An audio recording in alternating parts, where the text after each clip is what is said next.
Hello students, आज हम अंतर्राष्ट्रीय अर्थशास्त्र के नेक्स्ट चैप्टर के बारे में विवेचन करेंगे। जैसा कि स्लाइड में आपको दिखाई दे रहा है topic mills theory of reciprocal demand, formula, graphs and criticism etcetera. मैंने कोशिश की है इसमें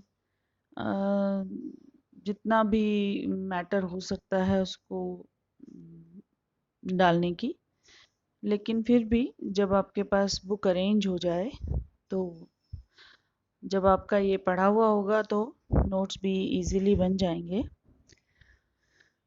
तो जहाँ तक बात मिल का ये सिद्धांत देने की है, तो रिकार्डो के सिद्धांत का यह विरोध नहीं करता है, वरन रिकार्डो के सिद्धांत में ही एक संशोधन प्रस्तुत करता है। तो हम कह सकते हैं कि एक प्रकार से कंपैरेटिव कॉस्ट एडवांटेज थ्योरी का ही यह एक विकसित रूप है ना। तो मिल के इस सिद्धांत को पारस्परिक मांग का सिद्धांत भी कहते हैं, reciprocal demand theory of trade.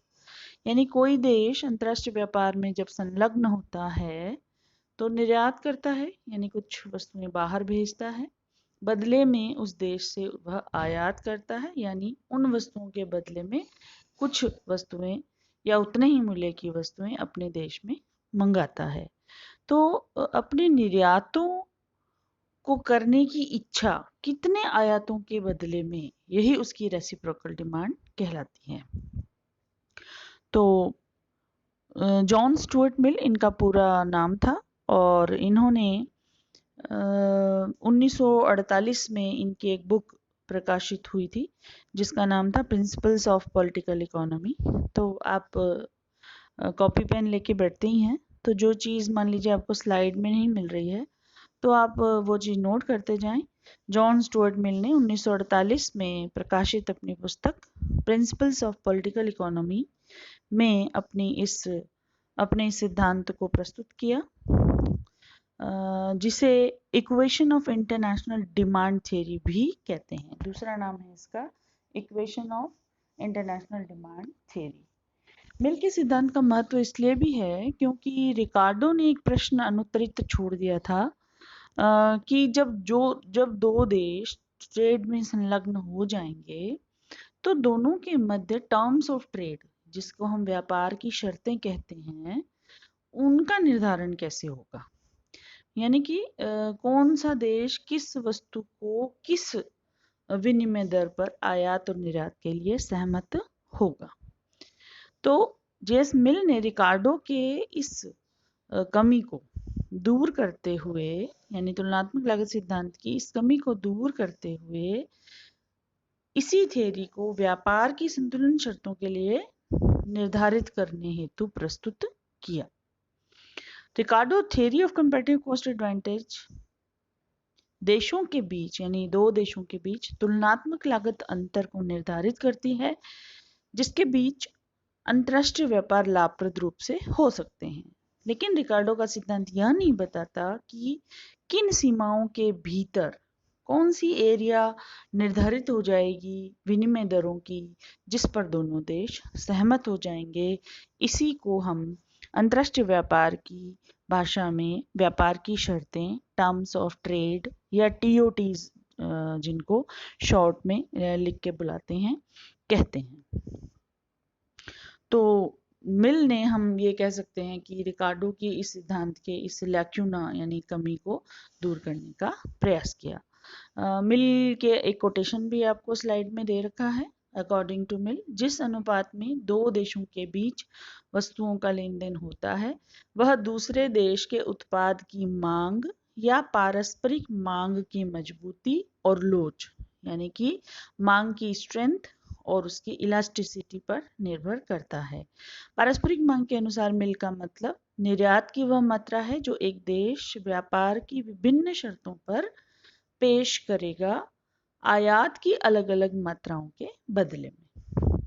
दूसरे शब्दों में पारस्परिक मांग का अर्थ यानी रेसिप्रोकल डिमांड का अर्थ दूसरे देश में एक देश के उत्पाद की मांग की तीव्रता है।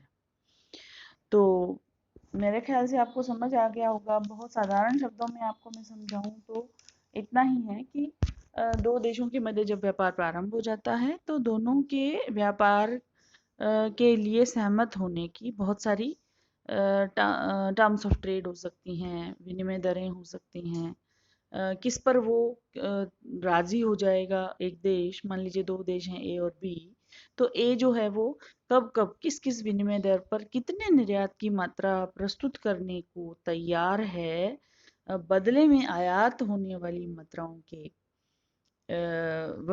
बदले में, तो उसी को रेसिप्रोकल डिमांड कहते हैं। ठीक है, आगे हम और इसको डायग्रामेटिकली और समझेंगे तो आपको इजीली और समझ आ जाएगा। अजम्पशन ऑफ द थियरी, मिल ने कुछ अजम्पशंस भी रखी हैं, लगभग वही हैं ऑलमोस्ट जो कि कंपैरेटिव कॉस्ट एडवांटेज थ्योरी की चलती आ रही हैं। दो देश हैं, दो देशों के बीच व्यापार हो रहा है, माना दो देश हैं ए और बी, दो ही वस्तुएं हैं एक्स एंड वाई। तीसरी मान्यता है in both the countries the production is governed by constant returns to scale, यानी स्थिर प्रतिफलों के अंतर्गत उत्पादन हो रहा है दोनों देशों के अंतर्गत, वर्तमान या रासमान प्रतिफलों के अंतर्गत नहीं हो रहा है। यह मान्यता ले ली इन्होंने भी। The trade between two countries is governed by the principles of comparative cost, यानी तुलनात्मक लागतों का सिद्धांत लागू हो रहा है, यानी कि एक देश वही वस्तु निर्यात करेगा जिसको बनाने में उसकी तुलनात्मक लागत कम आ रही है या तुलनात्मक लाभ दूसरे देश की तुलना में ज्यादा हो रहा है। The pattern of demand is similar in two countries, यानी कि मांग का जो पैटर्न है, तरीका है, वो दोनों देशों में समान है। यानी एक वस्तु को दोनों ही देश पसंद करते हैं और दूसरी वस्तु में को भी दोनों ही देश में इक्वली पसंद किया जाता है। ठीक है, तो दोनों मतलब एक तरीके के देश ही हैं, इसका मतलब ये हुआ डिमांड पैटर्न सेम है। नेक्स्ट है वस्तु बाजार और साधन बाजार दोनों में ही परफेक्ट कंपटीशन है, विद्यमान है। नेक्स्ट है there is no restrictions on trade, यानी कि प्रतिबंधात्मक व्यापार नीति नहीं है, स्वतंत्र व्यापार नीति है, बाजार व्यापार नीति है। सरकार का किसी तरह का कोई कंट्रोल नहीं है। यह दोनों ही देश लेसेस फेयर नीति में विश्वास करते हैं। दोनों ही देशों में रिसोर्सेज यानी संसाधन जो कि बेसिकली श्रम ही है कंपैरेटिव कॉस्ट एडवांटेज का, वो फुल एम्प्लॉयमेंट यानी पूर्ण रोजगार लेवल पर हैं। There is an absence of transport cost, परिवहन लागतें नहीं हैं, और जो एक्सपोर्ट्स हैं वो दोनों ही देशों में सफिशिएंट टू पे फॉर इट्स इंपोर्ट्स, यानी वस्तु के बदले वस्तु का निर्यात हो रहा है, आयात निर्यात, एक वस्तु जा रही है दूसरी आ रही है, तो दोनों ही देशों के एक्सपोर्ट्स जो है वो सफिशिएंट है आयातों के बदले में भुगतान करने के लिए, यानी अलग से मुद्रा में भुगतान की जरूरत नहीं है। जितने मूल्य के आयात कर रहे हैं उतने ही मूल्य के निर्यात करने के लिए दोनों देश सक्षम हैं। तो इस मान्यता का यह भी मतलब है कि दोनों देश इक्वल, आर्थिक दृष्टि से भी इक्वल हैं और हर दृष्टि से एक प्रकार के, यानी विकसित देश हैं तो विकसित देश हैं दोनों, विकासशील हैं तो दोनों विकासशील देश हैं। तो एक और अर्थशास्त्री हैं एल्सवर्थ, उन्होंने मिल के पारस्परिक सिद्धांत को कुछ और दो तीन बिंदुओं में स्पष्ट करने का प्रयास किया है। स्लाइड आपके सामने खुली हुई है, बातें वही हैं, सिर्फ एल्सवर्थ ने के शब्दों में यदि देना चाह रहे हैं तो आप इस स्लाइड का प्रयोग कर सकते हैं कि एल्सवर्थ ने बोला है वस्तु विनिमय की संभावित सीमा प्रत्येक देश में तुलनात्मक दक्षता द्वारा निर्धारित व्यापार की संबंधित घरेलू शर्तों द्वारा दी गई है। एल्सवर्थ कह रहा है कि मिल के सिद्धांत में दोनों देशों में वस्तु विनिमय होगा, यानी एक वस्तु के बदले दूसरी वस्तु प्रदान की जाएगी, एक आएगी वस्तु दूसरी वस्तु जाएगी, और इन्हीं के मध्य तुलनात्मक दक्षता के आधार पर कि कौन किस वस्तु को कितनी ज्यादा एफिशिएंटली प्रोड्यूस कर सक रहा है और दूसरा दूसरी वस्तु को इसी तरीके से एफिशिएंटली प्रोड्यूस कर रहा है, तो दोनों के मध्य कुछ व्यापार शर्तें तय होंगी, उन्हीं व्यापार शर्तों के आधार पर व्यापार होगा। जैसे मान लीजिए देश ए और बी है, ए एक्स बना रहा है और बी वाई बना रहा है, यानी बी देश वाई वस्तु बना रहा है, ए देश X वस्तु बना रहा है। अब यदि A देश 150 इकाई X के बदले में 200 इकाई Y चाहता है और देश B भी तैयार है, तो इस विनिमय दर पर दोनों व्यापार खुशी खुशी करेंगे। लेकिन यदि देश B एक ही शर्तों को मानने को तैयार नहीं है, तो इस विनिमय दर पर तो व्यापार होगा नहीं, बल्कि कोई अन्य टीओटीज पर विचार विमर्श करके उस पर सहमति बनाने का प्रयास किया जाएगा। यदि दोनों असहमत हो तो व्यापार होगा ही नहीं, दोनों सहमत होंगे तभी व्यापार होगा। तो मिल के अनुसार निर्यात प्रस्तुत करने की इच्छा किसके बदले आयात करने की वस्तुओं की क्वांटिटी या चाह की तुलना में यही विनिमय दरों को तय करेगी। यदि देश ए 150 के बदले 200 वाई यानी 150 एक्स इकाई के बदले 200 वाई पर तैयार नहीं है व्यापार करने को, तो यह व्यापार इस विनिमय शर्त पर नहीं होगा। तो इस तरीके से दोनों देशों का मांग और पूर्ति दोनों ही पक्षों को अंतर्राष्ट्रीय व्यापार में दिखाना या जगह देना, यह मिलके रेसिप्रोकल डिमांड थ्योरी की विशिष्टता है। तो एल्सवर्थ ने दूसरा पॉइंट भी दिया, इसी सीमा के भीतर, यानी एक सीमा हो जाएगी कि भाई एक एरिया बन जाएगा, दोनों देशों के पीपीसी के बीच में एक एरिया बन जाएगा, जिस एरिया में कोई भी निर्धारित विनिमय दर हो सकती है जिस पर दोनों देश सहमत हो जाएंगे, और फिर उस एरिया में कोई भी चिन्हित मान लीजिए पॉइंट है, बिंदु है, उस पर ये दोनों देश अपने कंजप्शन पॉइंट को भी सेट कर सकेंगे, यानी कि व्यापार के बाद व्यापार से पूर्व की तुलना में उनकी उपभोग स्थिति भी अच्छी हो जाएगी। तो अंत में एल्सवर्थ कहते हैं केवल उन्हीं वस्तु विनिमय दरों यानी टीओटीज को स्थिर किया जाएगा जिस पर प्रत्येक देश जो है वो सहमत होगा अपने निर्यातों की मात्रा के बदले में प्राप्त होने वाली आयातों की मात्रा के प्रति। जब वो दोनों देश सहमत हो जाएंगे तभी उन विनिमय दरों को स्थिर कर लिया जाएगा। अब एक एग्जाम्पल द्वारा हम समझ सकते हैं, एक उदाहरण द्वारा आपको ज़्यादा अच्छी तरह समझ आ जाएगा। दो देश हैं, माना भारत है और इंग्लैंड है। भारत जो है वो गेहूं उत्पादित कर रहा है वेरी एफिशिएंटली इंग्लैंड की तुलना में, और इंग्लैंड जो है दूसरी तरफ कपड़ा producing cloth very efficiently than India. भारत की तुलना में कपड़ा ज़्यादा एफिशिएंटली प्रोड्यूस कर पा रहा है। दोनों के बीच व्यापार होगा, दोनों विशिष्टीकरण करेंगे। किस किस में? भारत गेहूं में करेगा, निश्चित रूप से हमने पहले ही लिख दिया है, और इंग्लैंड जो है वो कपड़े में विशिष्टीकरण हासिल करेगा। व्यापार प्रारंभ होने के बाद निश्चित है भारत जो है वो अपनी कुल मात्रा प्रोड्यूस्ड मात्रा में से कुछ भाग निर्यात कर देगा और बदले में इंग्लैंड से कपड़ा ले लेगा आयात के रूप में। इसी तरह इंग्लैंड भी कपड़ा निर्यात कर देगा और बदले में आयात कर लेगा गेहूं का। तो दोनों के ट्रेड प्रारंभ होने के बाद क्या परिवर्तन आएंगे? सप्लाई की स्थिति में क्या परिवर्तन? आपूर्ति यानी सप्लाई। तो जैसे ही दो देश व्यापार प्रारंभ करते हैं, दोनों देश स्पेशलाइज करते हैं, किसी एक ही वस्तु पर कॉन्सेंट्रेट करते हैं।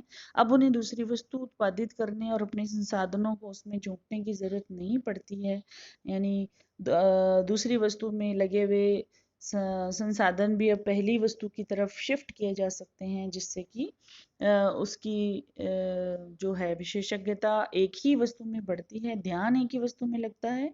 तो निश्चित रूप से उस वस्तु की उत्पादकता, उस संसाधन की उत्पादकता पर्टिकुलर वस्तु के संदर्भ में बढ़ जाती है।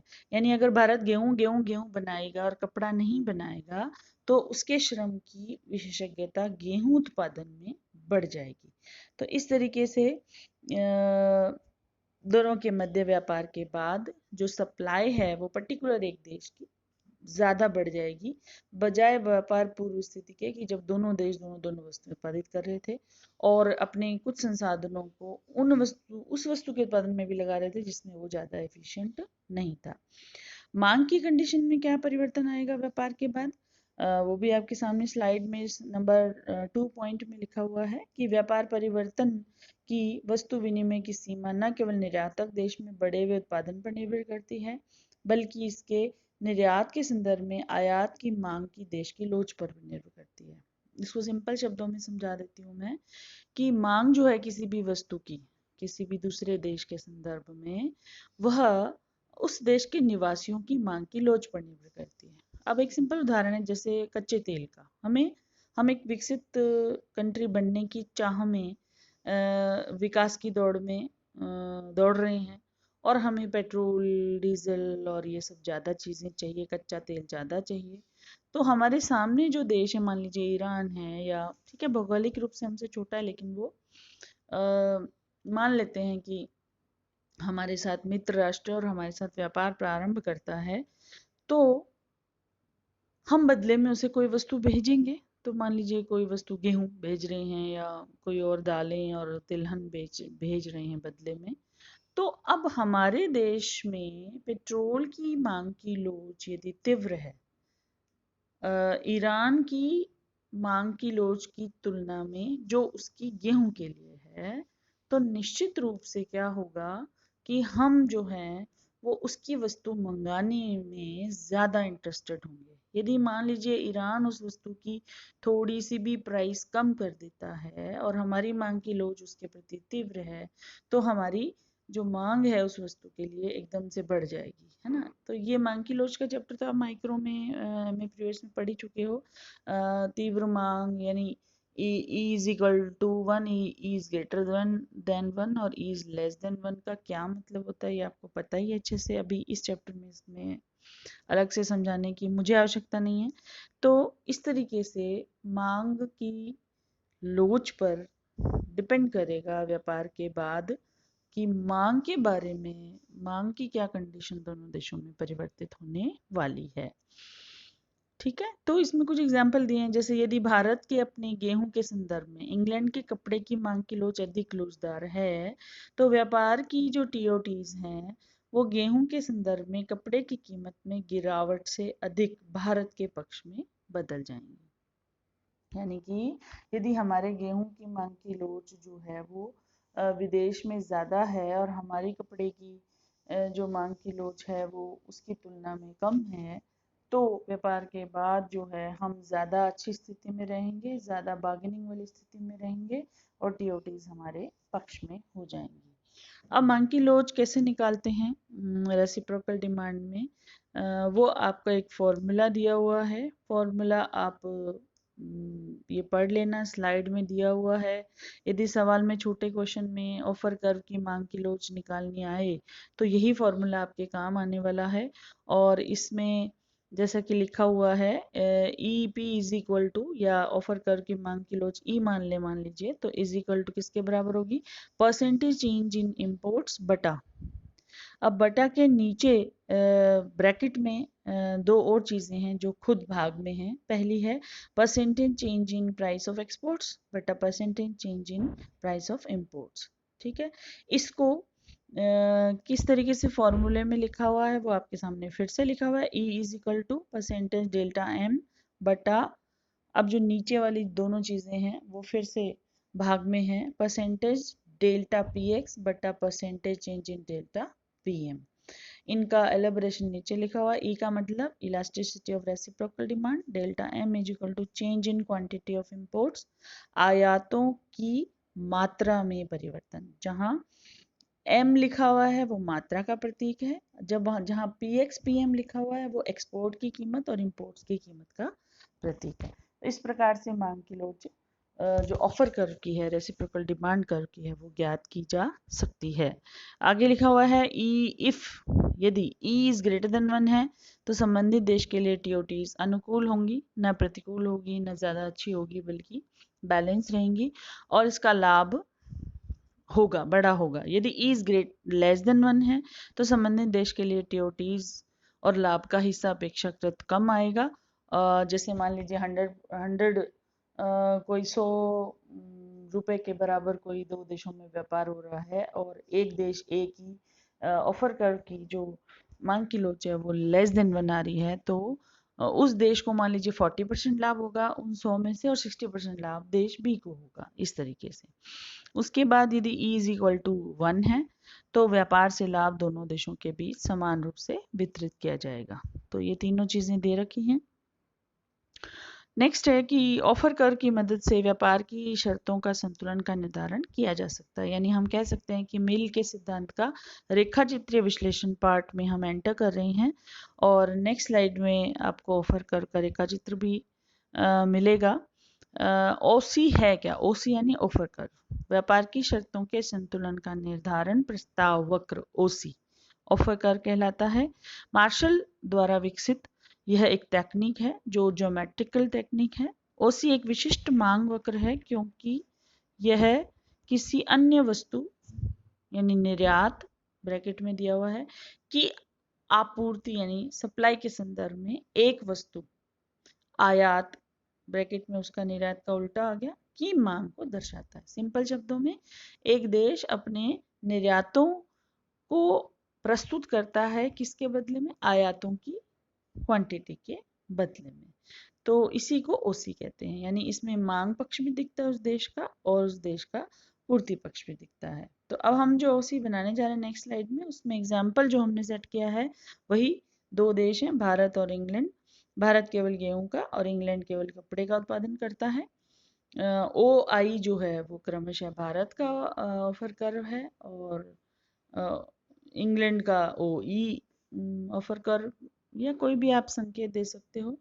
और भारत का जो ऑफर कर्व है उसके हिसाब से एक्स अक्ष पर हम गेहूं की मात्रा निर्यातित ले रहे हैं और वाई अक्ष पे ब्रिटेन के ऑफर कर का प्रतिनिधित्व करते हुए कपड़े की मात्रा ले रहे हैं। तो आज ये क्लास काफ़ी बड़ी हो गई है। नेक्स्ट स्लाइड जो आप देख रहे हो इसका एलेबोरेशन हम नेक्स्ट क्लास में करेंगे। तब तक के लिए आप अपने नोट्स बनाइए और पढ़ाई कीजिए और नेक्स्ट क्लास में हम फिर मिलेंगे। तब तक के लिए थैंक्स।